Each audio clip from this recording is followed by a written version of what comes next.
Iya, itu. Assalamualaikum warahmatullahi wabarakatuh. Yang saya hormati Waalaikumsalam.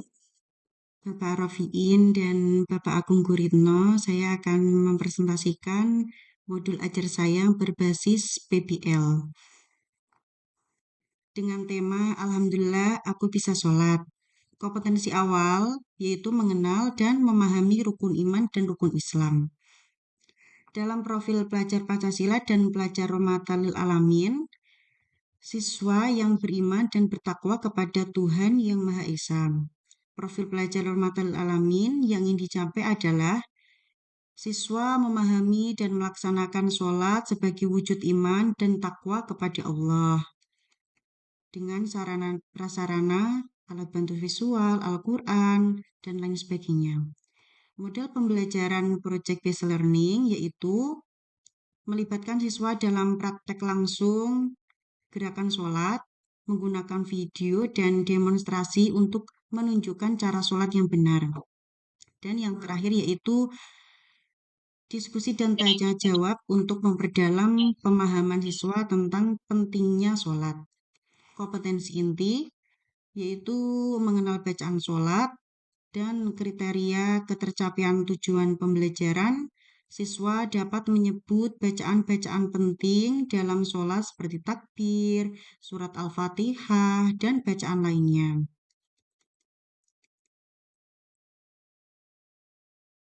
Pemahaman bermakna, yang pertama yaitu makna sholat dalam Islam. Siswa memahami bahwa sholat dan tiang agama dan kewajiban bagi setiap muslim.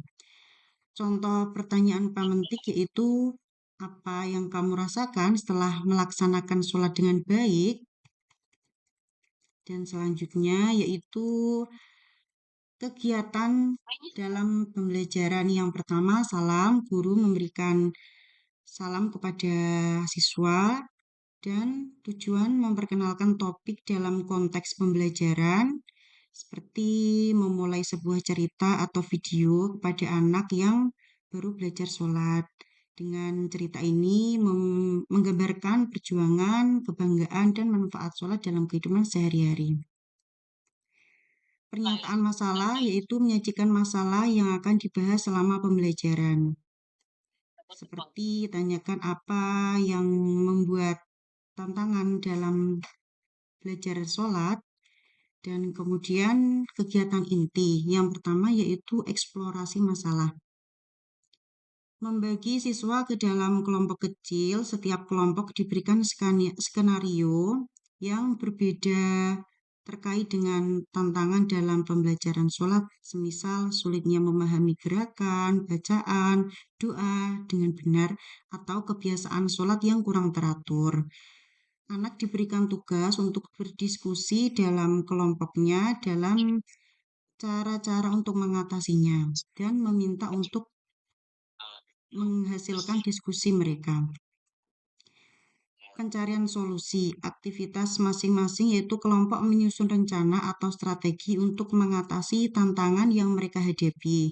Mereka bisa menggunakan berbagai sumber seperti buku, internet, atau bertanya kepada guru.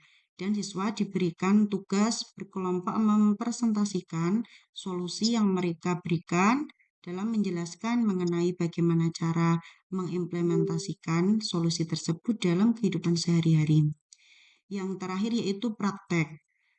Melakukan simulasi sholat dengan bimbingan, perhatikan setiap langkah sholat, doa, dan gerakan. Jika ada siswa yang kesulitan, bantu mereka secara individual atau dalam kelompok kecil. Dan siswa diberikan tugas untuk berlatih sholat menggunakan panduan dari solusi yang telah mereka diskusikan sebelumnya. Kegiatan penutup mengajak siswa untuk merefleksikan proses pembelajaran dan pencapaian mereka. Mengambil modul ajar tentang sholat ya, Bu? Yeah. Ya, itu untuk kelas berapa, Ibu? Ini untuk kelas 2 fase A. Kelas 2 fase A. Berarti usia berapa, Ibu? Usia apa ya? Yes, 8 tahunan. 11 tahun? 8 8 tahunan. tahunan? Iya. 8 tahun, oke baik. Nah, Tadi jenengan ada menggunakan anak-anak diminta membuat poster dan lain sebagainya tadi kalau tidak salah, J. Iya, betul. Ya, itu apakah anak seusia itu sudah mampu membuat dengan benar, Bu, poster dan lain sebagainya tadi? Ya, dengan bimbingan, Mhm. guru menyediakan gambar-gambar, yaitu Ya. nanti anak-anak tinggal menggunting saja, Pak. Oh, Menggunting menggunting saja. gambar-gambar, ya, menggunting gambar-gambar itu, terus menempelkan dalam kertas, gerakan Dalam. sholat bagaimana, dan bacaan sholatnya bagaimana, dibuat poster seperti itu. Oke. Ini PBL, Bu. Nggih. Ya, Ibu pakai PBL, J? Oke, baik ya. Nah, teori pembelajaran apa yang Ibu gunakan dalam PBL ini? Teorinya menggunakan konstruktivisme. Oke, itu karyanya siapa, Ibu? Itu kajiannya Jean Piaget. Piaget ya, Piaget, bahasa iya Pak. Prancis ya. Atau penilaiannya bagaimana, Bu? Asesmen penilaiannya yaitu menggunakan asesmen formatif dan sumatif.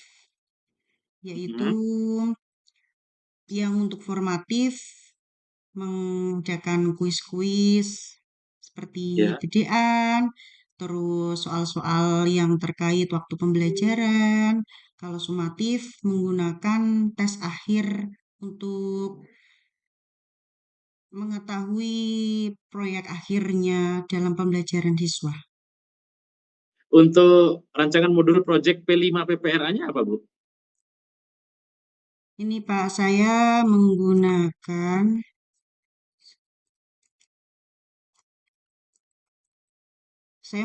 tema meningkatkan kualitas ibadah sholat fardu dan topik memahami rukun dan syarat sholat. Oke, baik. Ya, siklus, Bu, rencananya, Bu? Rencananya 4 siklus, Pak. Siklus, oke. Setiap siklus satu kali pertemuan. Insya Allah satu nih mboten kali pertemuan. Satu kalau enggak dua, oke baik. Ya, Karena biasanya kalau PTK itu kan ada eh, pretest, kemudian ada treatment dan ada post test kan. iya, Pak. Ya, nah itu nanti mohon dipertimbangkan kira-kira kalau cuma satu siklus, apakah itu mencukupi waktunya? Karena kan tadi ada tesnya aja ada dua, ada di depan dan di belakang. Kemudian ada treatmentnya tadi yang diberikan atau perlakuan yang diberikan kepada siswa tadi. Nah, apakah cukup waktu yang tersedia? Gitu, Nggih. Nggih. Oke, nggih. Saya pikir cukup demikian, Pak Rofin. Saya kembalikan, matur nuwun. Ya, baik. Lutfi Wahyuni. Mbak, tadi materinya tentang apa di Wahyuni? Materinya tentang sholat. Tentang sholat ya, kelas berapa? Nggih. Kelas 2 fase A. Kelas 2 fase A. Itu kan eh, masa-masa masih siap berapa itu? 7-8 ya, Nggih. dari 7-8. Ya, betul-betul dari awal kan anak-anak itu mempelajari tentang sholat. Padahal usia itu kan mereka belum punya kewajiban sholat ya. Bagaimana memahamkan anak itu tentang materi sholat itu? Dengan memberikan betapa pentingnya sholat karena ketika sholat itu disiapkan dari usia dini, maka anak akan lebih terbiasa ketika nanti dia sudah balik dan harus melakukan kewajiban dalam sholat. Dengan selalu memberikan motivasi kepada anak, mengingatkan betapa pentingnya dalam sholat itu, pahalanya, dan keharusan yang harus dilakukan dalam kehidupan sehari-hari, begitu Pak. Tadi disebutkan salah satu kompetensi awalnya kan termasuk apa, materi tentang rukun iman, rukun Islam gitu ya. Nggih. Nah, kalau sholat itu termasuk rukun apa? Rukun Islam. Islam. Selain sholat apa? Rukun Selain Islam. sholat, yang pertama itu syahadat, kedua sholat, yang ketiga zakat, keempat puasa, dan kelima naik haji. Tiga dulu ya. A'udzu billahi minasyaitonir rajim. Bismillahirrahmanirrahim. Ya ayyuhalladzina amanu qu anfusakum wa ahlikum naran waquduhan nas wal hijaratu 'alaiha malaikatun ghilazun shidadun la ya'sunallaha ma amarahum wa yaf'aluna ma yu'marun. Oh, ini 8. Bismillahirrahmanirrahim. Ud'u ila sabili rabbika bil hikmati wal mau'izatil hasanati wajadilhum billati hiya ahsan. Inna rabbaka huwa alamu biman dhalla an sabilihi wa huwa alamu bil muhtadin. Ya, cukup. Ya, sudah selesai. Bisa akan langsung. Nggih. Terima kasih Bapak. Assalamualaikum warahmatullahi wabarakatuh.